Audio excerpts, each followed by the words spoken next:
हाँ जी किदा मित्रों, this is the third video in our series. तो अज आप ट्रेन करन जा रहे हैं chest and triceps. Before our workout we gonna make sure कि अपने जोड़े शोल्डर्स ते अपर बॉडी आ वो प्रॉपरली वार्मड अप।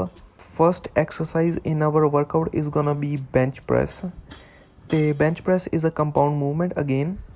तो इसलिए वी गोना मेक श्योर कि आप पहला वार्म अप करिए प्रॉपरली। सो मैं एम्प्टी बारबल ना एक सैट करूँगा तो एक सैट करूँगा लाइट वेट दे नाल before starting our actual working sets. ठीक है, after you are done with that we gonna do 4 working sets ये तो आप रैप रेंज रखांगे अराउंड 8 to 10। तो फॉर्म का तुसी इस एक्सरसाइज दे विच ज़्यादा ध्यान रखना कि यू गोना मेक श्योर कि तुसी अपनी जिहड़ियां लैग्स वा वो एक वाइड स्टांस दे विच रखो कि तुसी उस तो पावर जनरेट कर सको। सैकेंड थिंग तुसी ध्यान रखना कि तुहाडी जिहड़ा कोर आ वो प्रॉपरली ब्रेस्ड आ। तो थर्ड थिंग जो तुम ध्यान रखना कि तुम जो शोल्डर्स से अपना स्कैपुला वा उन्होंने रिट्रैक्ट करके रखना। ठीक है, ये तुम मेन गल्लां दा ध्यान रखना इस exercise because you are lifting heavy weight and also it's not machine exercise. आप फ्री वेट्स यूज़ कर रहे हैं। So we gonna make sure कि अपने जोड़े शोल्डर्स के उत्ते उत्ते कोई भी इम्बैलेंस्ड स्ट्रैस ना आए। वी गोना मेक श्योर कि जोड़ा अपनी बॉडी ते स्ट्रैस आ रहा वा वो मसल ते आए इंस्टैड ऑफ के जॉइंट्स के उत्ते, so that we can prevent injury. Okay, after bench press अपनी जी सैकेंड एक्सरसाइज होगी वो होगी इनकलाइन डंबल प्रैस। इनकलाइन डंबल प्रैस अपनी अपर चैस्ट नू टारगेट करता वा। तो मोस्टली लोगों की अपर चैस्ट लैगिंग होंगी बिकॉज इनू तुसी टारगेट करना तुहानू थोड़ा जिहा औखा होंदा because you have to have a good mind muscle connection only then you can feel your upper chest working. तो बेसिकली अपनी चैस्ट जी आ वो दो हिस्से डिवाइड होंगी, एक upper chest and then the rest of your chest. There is no lower chest. So तुहानू डिकलाइन वर्कआउट करने की इन्नी लोड़ है नहीं, but incline workout you have to add because it's a different muscle fiber. So उन्होंने focus करने लिए करना डू इनकलाइन डंबल प्रैस। तो ये तुसीं करने 4 सैट्स एंड रैप रेंज तुसीं रखनी आ 10 to 12।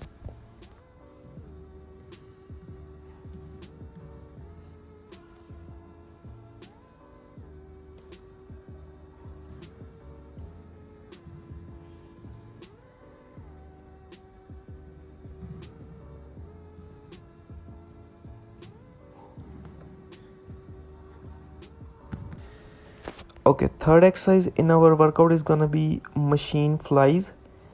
Machine flies is an isolation movement and ਜਿਹੜੀ isolation movements ਹੁੰਦੀਆਂ ਵਾ ਉਹ ਪੰਪ ਵਾਸਤੇ ਬਹੁਤ ਵਧੀਆ ਹੁੰਦੀਆਂ। After bench press and dumbbell press you will already have some pump in your chest, but this exercise will increase the blood flow even more।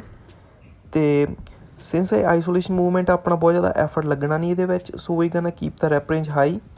तो आप रैप्स करांगे around 12 to 15। And if you feel like कि तुसीं होर volume add करनी आ अपने workout दे विच, सो तुसीं add कर सकते हैं सुपर सैट कि तुसीं अपने मशीन फ्लाइज लाइयां and then immediately you go on the ground and do like 10 to 12 pushups right away. That will add more volume in your workout. जे तुहानूं लगदा कि तुसीं अपने वर्कआउट नूं होर इंटेंस करना।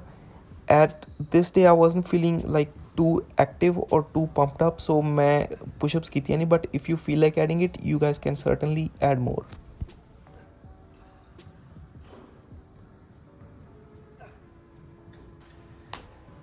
सो आफ्टर आवर चैस्ट वर्कआउट आप ट्रेन करेंगे अपने ट्राइसेप्स। तो ट्राइसेप्स की पहली एक्सरसाइज होगी डिप्स। सो बेसिकली ट्राइसेप्स जो 3 हैड्स चो वंडिया होंदा, लॉन्ग हैड, शॉर्ट हैड तो मीडियल हैड। तो जो तुम डिप्स करोगे इनू ज़्यादा कॉम्पलीकेट करने की लोड़ नहीं। सो जो तुम डिप्स करोगे तुहाडे 3 हैड ट्रेन हो गए because you are lifting your whole body weight on your triceps. तो डिप्स के ये ध्यान रखना कि आप जो बहुत ज़्यादा बैंड ओवर नहीं होना अगे नू because when we bend over forward तो आप अपनी चैस्ट नू ट्रेन करन लग जाते हैं। तो वी गन डू 50 डिप्स। तेनों तुसीं जिद्दां मर्जी डिवाइड कर लो। जे तुसीं 10-10 करके करनी 10-10 करके कर लो, जे तुसीं घट करके करनी घट करके कर लो। And if you feel like it's really challenging for you तो यदा अल्टरनेटिव है कि तुसीं बेंच डिप्स कर लो। बेंच के उत्ते अपने हथ रख के उन्होंने डिप्स कर सकते हैं। That will be way much easier for you guys.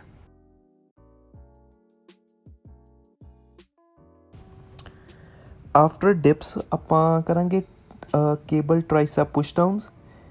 This is pretty much straightforward exercise, ਬਹੁਤ ਲੋਕਾਂ ਤੁਸੀਂ ਕਰਦੇ ਦੇਖੋਗੇ ਇਹ। ਅਤੇ ਇੱਕ ਗੱਲ ਤਾਂ ਤੁਸੀਂ ਧਿਆਨ ਰੱਖਣਾ ਕਿ ਬਹੁਤ ਜ਼ਿਆਦਾ ਆਪਣਾ ਵੇਟ ਨਹੀਂ ਪਾਉਣਾ when you are pushing down, ਕਿ ਤੁਸੀਂ ਮਤਲਬ ਆਪਣਾ ਬੋਡੀ ਵੇਟ ਨਹੀਂ ਪਾਉਣਾ ਹੈਗਾ just to lift more weight, ਕਿਉਂਕਿ ਬਹੁਤ ਜ਼ਿਆਦਾ ਤੁਹਾਨੂੰ ਵੇਟ ਪੁਸ਼ ਕਰਨ ਦੀ ਲੋੜ ਨਹੀਂ, ਓਨਾ ਪੁਸ਼ ਕਰੋ ਜਿੰਨਾ ਤੁਸੀਂ ਕਰ ਸਕਦੇ ਆ।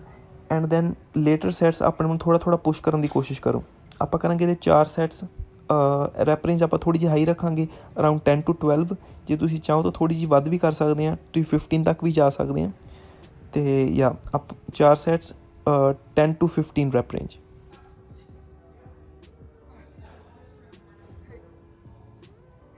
Last exercise in our workout we gonna do skull crushers. ਅਤੇ ਯੂਜਲੀ ਤੁਸੀਂ ਇਹ ਵਾਲੀ ਐਕਸਰਸਾਈਜ਼ ਜਿਮ ਦੇ ਵਿੱਚ ਬਹੁਤ ਲਾਈਕ ਅਨਕੋਮਨ ਆ, ਬਹੁਤ ਘੱਟ ਲੋਕਾਂ ਨੂੰ ਮੈਂ ਕਰਦੇ ਦੇਖਿਆ।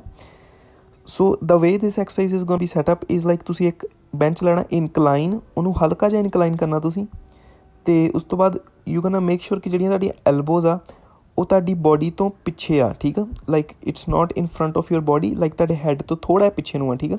ਅਤੇ ਤੁਸੀਂ ਕਾਫੀ ਲਾਈਟ ਵੇਟ ਲੈਣਾ ਇਹਦੇ ਵਿੱਚ, because you won't be able to lift too much, ਠੀਕ ਆ। ਤੁਸੀਂ ਬਾਰਬਲ ਨਾਲ ਲੋਕਾਂ ਨੂੰ ਕਰਦੇ ਦੇਖਿਆ ਹੋਊਗਾ, ਪਰ ਡੰਬਲ ਨਾਲ ਬਹੁਤ ਘੱਟ ਲੋਕ ਕਰਦੇ, because when you do it with barbell ਤਾਂ ਤੁਹਾਡੇ ਰਿਸਟ ਦੇ ਉੱਤੇ ਅਤੇ ਐਲਬੋ ਦੇ ਉੱਤੇ ਕਾਫੀ ਸਟਰੈਸ ਹੁੰਦਾ। ਮਤਲਬ ਮੋਸਟ ਆਫ ਦਾ ਲੋਕ ਜਿਹੜੇ ਜ਼ਿਆਦਾ ਸਕਲ ਕਰਸ਼ਰਸ ਕਰਦੇ ਆ, ਡਾਊਨ ਦਾ ਲਾਈਨ ਉਹਨਾਂ ਨੂੰ ਐਲਬੋ ਪੇਨ ਹੋਣੀ ਸ਼ੁਰੂ ਹੋ ਜਾਂਦੀ। So for this we gonna do dumbbells. So this will be like our ending exercise for the workout. ਤੁਸੀਂ ਇਹਦੇ ਕਰੋ 4 ਸੈਟਸ, ਅਤੇ ਇਹਦੀ ਰੈਪ ਰੇਂਜ ਰੱਖੋ ਤੁਸੀਂ 10 to 12।